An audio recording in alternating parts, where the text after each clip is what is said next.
Hello guys, you alright? My little burgers.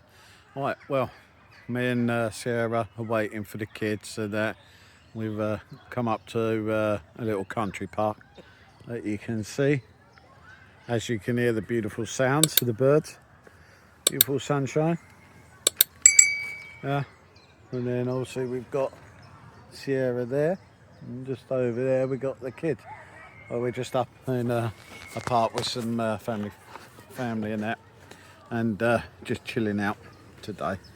But we've been looking at different things at the moment. I was just looking today regarding jobs and employment, and I don't know about anybody else, but do you find it quite difficult to find something that now is suitable for you, that you could possibly do after a post-stroke? Because prior to the stroke, my CV reads pretty good, right?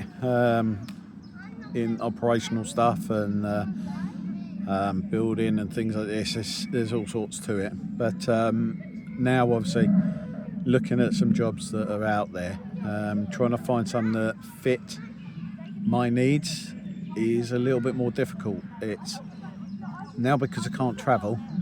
Now I have to look at the times when buses run.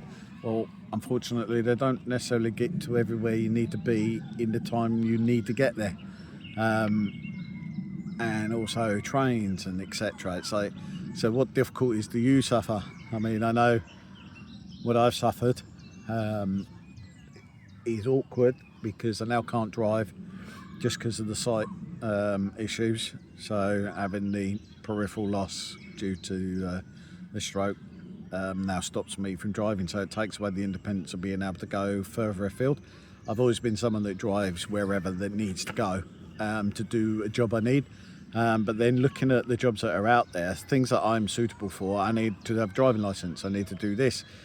So now I can't go for the jobs that I would have gone for before now, but I'm forced into taking, or you're forced to look at all the low paying jobs, and the low paying jobs unfortunately are more reliant on your physical ability. Now unfortunately I don't have the physical ability I had before, so having fatigue kicking in more regularly, I couldn't literally sit and just stack shelves or something, or sweep the roads, which I would have done normally if I needed to, but now I don't have that ability. I can't walk miles like I used to. I do need to have breaks regularly, more often than not.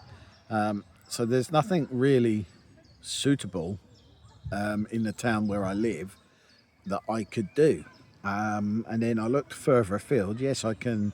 There might be something more suitable in another town, but then you've got the issues of getting there. And then it's different if you're disabled and you've managed to keep mobility, you've managed to be able to keep your driving license and to be able to look after yourself like that. We take it for granted, the ability to get around, but because all the jobs are drying up in the local areas and they're only specific jobs, you have a very shallow pond to look for jobs in, and they're not necessarily the greatest jobs. They're not the best payers, they're not necessarily the best supported jobs, because if you can get a job, they're not the people that are empathetic to some of your needs.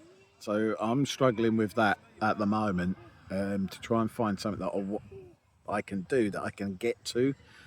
And because obviously, like I said before, Department of Work and Pensions, they've got their access to work, you have to apply for that after getting a job, not before. So you've got no guarantee that you're going to get any support anyway to get you to and from this job unless you've been offered it. Well, that's not going to sell you to a business. Like I've said before, if you could have that beforehand, knowing that you've got support up to a certain value, right, then that could allow more doors to open for you.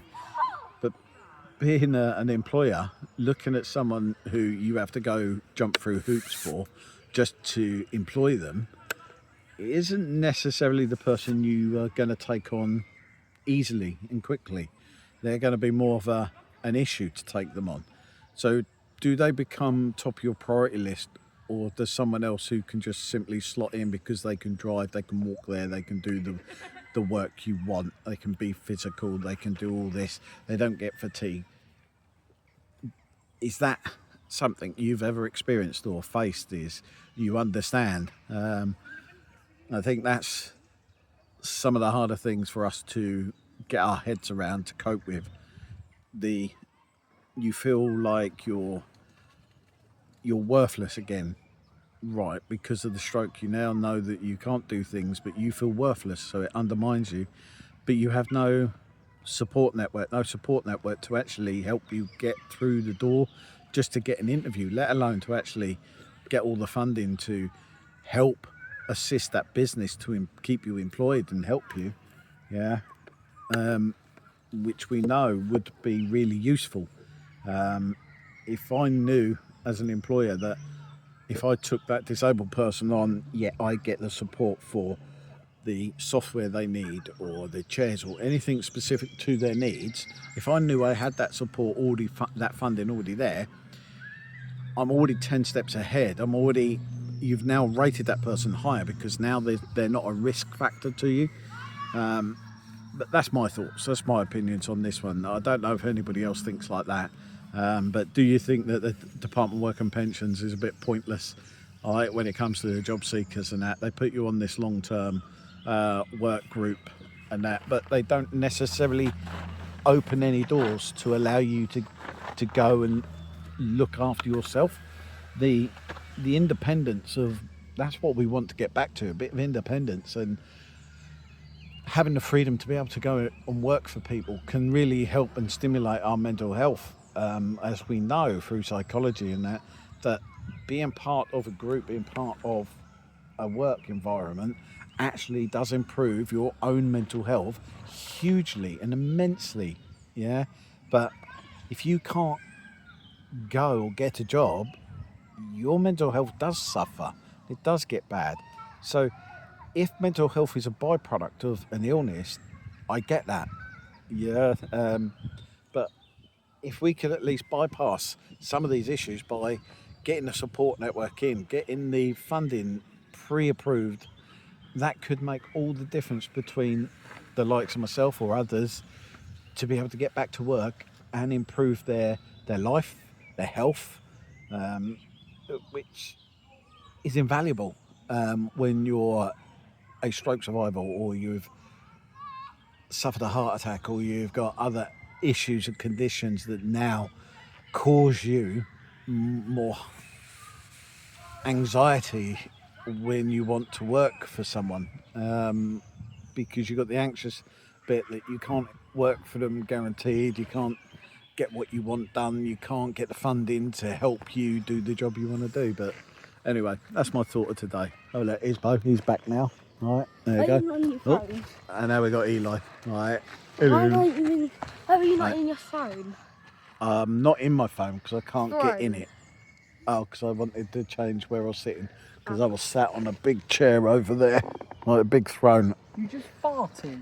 Yeah, you see that, proper Eli boys. just farted. Eli, like letting one rip. Yeah, there we go. Hey? Typical. Yeah. Right, here we go. Another look at the where we are.